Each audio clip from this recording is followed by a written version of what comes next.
Hello! I hope everyone's doing well. I wanted to do a quick video talking about angels versus fallen angels. Recently, I had to block a few people on another platform because they came at me pretty harsh. Comments such as, "You're being tricked by the devil," "What you're seeing are fallen angels," "Lucifer's angels," "demons," etc. I like to go on the record stating that is definitely not what I see and what I share. These are beings of pure light and love. They are our ancestors, guardian angels watching over us. They mean us no harm whatsoever. I also like to express that my videos are for everyone, no matter their beliefs, nor is any of this political. Because I had mentioned metaphysical and metaphysics prior, fingers got pointed at me saying I'm evil, and that is far from the case. I am pure of heart, or try to be. I try to be in service to others. All the hours I spend doing these videos and nights going to bed late hopefully speaks for itself. I'm human just like everybody else. I have my good days, my bad days, days when I feel great, days when I don't feel well at all. But everything that I do, I try to be in service of others. I try to always think about other people, friends, family. Yes, I own crystals, and I have them all around my house, but I don't see anything wrong there. Our earth holds many wonders and beauty. And when I look inside a geode, for example, I'm in awe. I also take a lot of natural remedies, and I'm a firm believer in alternative healing. I've had a few cancer scares. I've lost my mother to cancer, so I strive to keep myself as healthy as possible so I could be around to watch my children grow up. For those that don't know my age, I'm going to be 53 in the spring. And for the past year, I've been battling occasional hearing loss due to nasal polyps and congestion. It's fungi related, so I've been doing an antifungal protocol, which works but takes time. It's all about busting open those biofilms like Candida. Speaking of other platforms than Twitter, because I'm still on Twitter. Twitter's my main one right now. I mentioned branching out because the algorithms are against smaller accounts. And this also goes from my book that's at the bottom of the barrel. One social media platform banned me over mentioning angels. Yup, angels.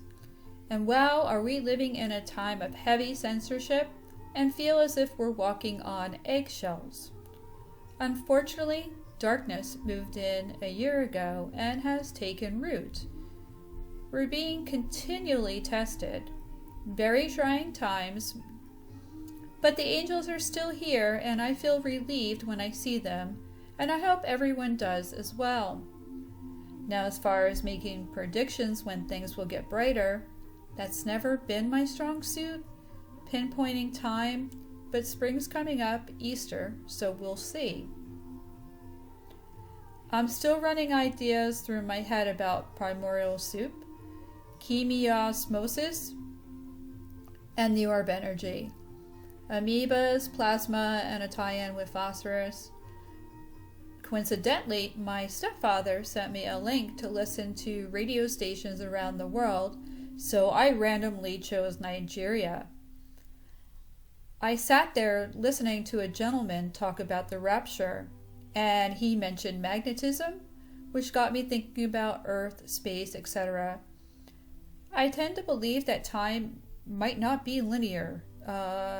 Everything spins around like our solar system or galaxy, all one grand design that we're only just starting to scratch the surface of, the same for what's behind the veil and the firmament.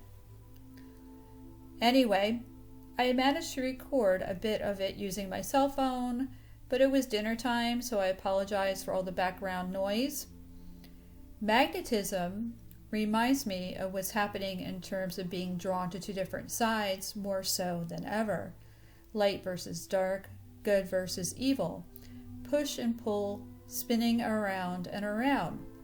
Some of you out there feel just like that. You feel stuck as if you're walking but getting nowhere. Now, whether we're heading towards Rapture or not, I get the sense that we still have cards left on the table to play. The game isn't over, and perhaps things will unfold and move in a totally direction. For now, take care everybody, and thank you for listening, sending out lots of love and light. With the Antichrist, with Christ, marriage supper of the Lamb, with the Antichrist, the Great Tribulation here on earth. Now, after that period of the Great Tribulation, which will be according to the prophecy of Daniel 70 weeks, and that Great Tribulation will be for a prophetic language 1 week. That 1 week is 7 years, a day for a year. Now, I'm just giving you the broad outline. I'm not interpreting yet, but just take that Great Tribulation is for 7 years. And then at the end of that Great Tribulation, we have the second coming of Christ. You see, already I've talked about the rapture. And now the second coming of Christ. Here is why many Christians are confused. They say they don't understand the difference between the rapture and the second coming. You see, at the rapture, the emphasis is on the church. At the second coming, the emphasis is on Israel. Because you see, it says, behold, he cometh, and all eyes shall see him. And the people that pierced him, who are those people? The children of Israel. The people that pierced him, they will see him, and they will mourn. And Zechariah tells us that they will mourn for him because of the thing they have done. Because the Lord will pour upon them the spirit of supplication. And then they will know the evil that they have done. At the time of the rapture, he comes for the saints. He comes for the church. He comes for his people. The word I want you to underline there is F-O-R. He came, he'll be coming for the saints. At the time of the second coming, he'll be coming with the saints. You see, that is different. At the rapture, he came for them. And at the rapture, he doesn't come to earth. He stays in the air. And because of that spiritual magnetic connection between Christ and Christians, you know the connection, Christ and Christian. When you spell Christian, you first of all write Christ, then there is an I-A-N, isn't it? That I-A-N means I-A-N, I am nothing, separated from him.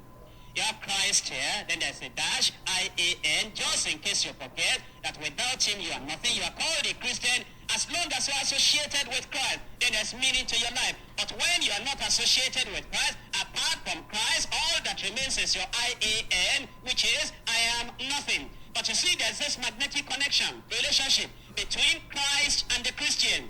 And therefore, at the time of the rapture, it stays up there, and there's that magnetic force and magnetic power that then collects all the saints and all the children of God in all the four corners of the earth, and they are magnetized up there. And if you have studied, even without studying science, you know that it is not every material that has that magnetic property. Sometimes you have a magnet, and then you will have those that have the magnetic property all around that magnetic field. They'll be coming all around, and you see the orderliness, the way they just are attracted to that magnet. But then you will see the other things there that do not have that characteristic or property. It just remains like that at the time of the rapture. That big magnet, eternal magnet, everlasting magnet, that magnet that is able to pull all the people, no matter where you are. That magnet will just pick you out from where you are on your campus, and me where I am in my little corner here, and everywhere we are. He magnetizes everyone. And then the people that do not have that magnetic property, while we are gone, they're still here eating rice and beans. And then just, immediately after that, then they will know that something has happened. But you see, when at the time of the rapture, he comes for the saints. But then at the second coming, he comes with the saints. That's what Enoch, the seventh from Adam. That's what he said when he said the Lord will come with thousands of his saints to execute judgment upon the people that live ungodly lives. So then you understand that the second coming is coming to judge. In the first coming, which is the rapture, is coming to bless. It's taking you away to the marriage supper of the Lamb. So then you have the second coming of Christ.